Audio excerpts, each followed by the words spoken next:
Okay, welcome to the February 13th recap meeting. I know this was a week ago, but some of you weren't able to attend or might have forgot. It's good information to have out there. A little late getting this out to you, so I apologize. We'll go through the meeting like normal.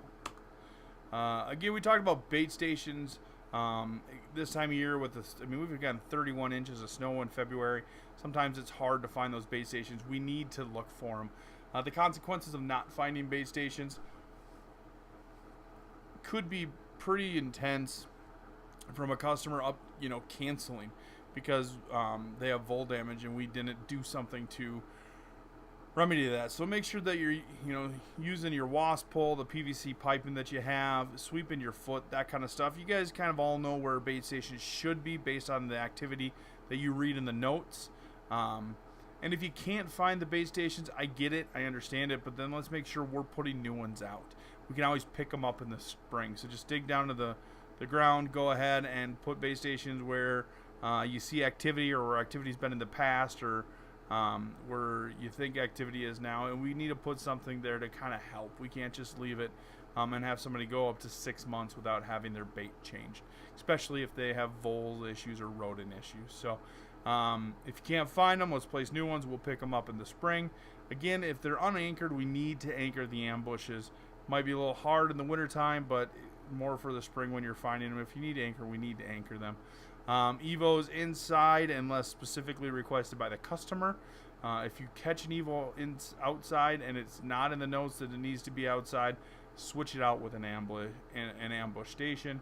And again, if a base station is broken, please replace it. We also want to talk about customers' homes and that courtesy. Again, we need to be courteous when we're going to a customer's home. Take your shoes off whenever possible. Try not to walk through bushes and gardens unless needed. Obviously, part of our job is we need to get close to the home, and that's through gardens and brush and landscaping and things like that. But if you're going to do so carefully. We want to avoid stepping on their bushes, stepping on their flowers, their gutter drains, things like that. So make sure if you do have to walk through them to watch your step. If you enter a room, make sure you leave it the way you entered it. If the lights are on, door closed, on or off, things like that. Make sure that we're always leaving it the way that we got there. The only one difference is the gate to a fence. Always shut a gate to the fence. Even if it's open when you get there, if you can shut it, shut it. We want to make sure that we're not the reason somebody lets their pet outside, not knowing the gate's open, and it runs away.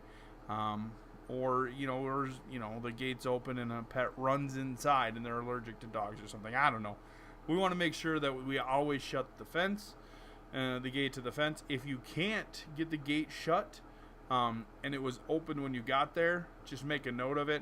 If you can't get the gate shut and it was closed when you got there and you opened it, i.e. you broke it or whatever reason, make sure to contact the office so we can get in contact with the customer before you leave the home. Again, I'm not going to make you sit there for 2 hours for the customer to get home, but we want to make sure they're aware of it. So if they get home, they don't let the dog out until they close that fence or get that fence fixed or whatever it is they're going to do. If there's damage, that's something we'll take care of in the office side. But we need to let the customer know that, hey, this gate is broken. We can't get it for whatever reason. Same thing if the gate's frozen shut and you can't get into the fence. Flag it out for the office and let them know, and also put that in the work order. Talked a little bit about the conference. Again, March 4th and 5th, Minneapolis Convention Center. It is mandatory. I'm going to go over that the week prior. So next week, the February 26th, I believe, or 27th. I'll hand out some stuff for you guys at that meeting. So make sure that you're at that meeting.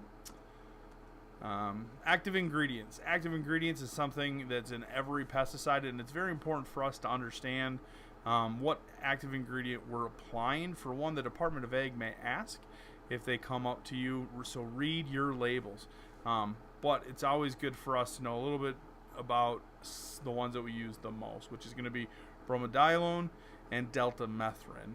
Bromadiolone is going to be what's in easy blocks, contract blocks, both the soft bait and the actual blocks. It's also in a couple other rodenticides that we use. It's an anticoagulant which stops the body from clotting. Now, there's two types of anticoagulants. There's one that stops your body from clotting, and there's one that stops you from producing vitamin K. So one will stop you from producing vitamin K, which is what bromodoline does. And then there's an anticoagulant which prohibits vitamin K from doing its job. Two different ones, and not that it's necessarily which one is which, but it's good to know that there's two different ones. So once the vitamin K has been stopped, rodents will bleed out. Vitamin K is a natural protein in our bodies which does the clotting. So if you ever have a rodent that's hitting our blocks but also eating dog food, that's the reason. Vitamin K is a natural ingredient in most dog and cat foods. So if they're hitting our blocks hard but they're still not getting rid of them, but they're also getting in the dog food, or they've gotten in the dog food in the past and they have a stash, that could be a reason. The other one is deltamethrin. It's in our Suspend Polyzone. It's in our Delta Dust. It's a pyrethroid, meaning that it is a synthetic version of a pyrethrin. What it does is it disrupts the normal nervous system of the insects, not allowing their neurotransmitters to fire. It's a neurotoxin. It doesn't harm humans and pets in part or the same way in part because we have larger bodies and higher body temperatures. So that being said, don't bathe in it, don't drink it. I don't expect that you should do the same with your pet, but getting it on your skin, just simple wash off, should be fine. And pets, again, as long as it's dry when they go in there, as long as the product is dry, then they're going to be fine. Types of application, we talked a little bit about this. There are more than just these 5, but again, this is something that the Department of Ag is going to ask you. So first off, you have hand placement. That's going to be your contract blocks, your advanced 360 ant traps, things like that are going to be hand placed. Your crack and crevice treatment is going to be what you're doing now with your Delta Dust. Your foundation is at 3 feet up, 3 feet out. Again, the foundation treatment is different depending on the chemical, so make sure you read your label. A foundation treatment for Termidor is different than the foundation treatment with Suspend Polyzone, and we want to make sure that we strictly adhere to those differences in the foundation treatment based on the label. Spot treatment is just that, treating a spot less than 1 square foot area, and a broadcast treatment would be like your granular.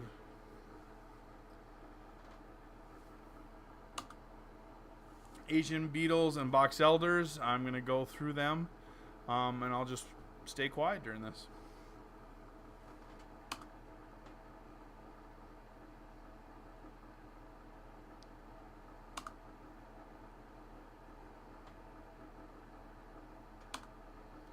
Most of you are going to look at this and think this is an Asian lady beetle.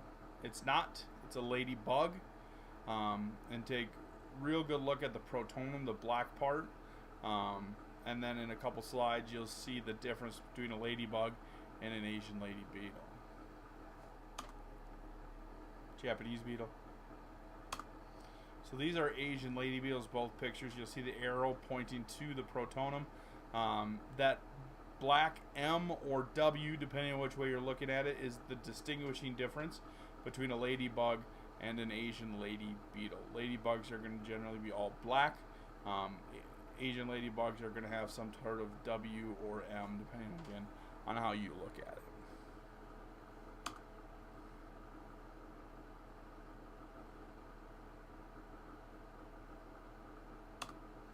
All right, well, I saw everybody I needed to see.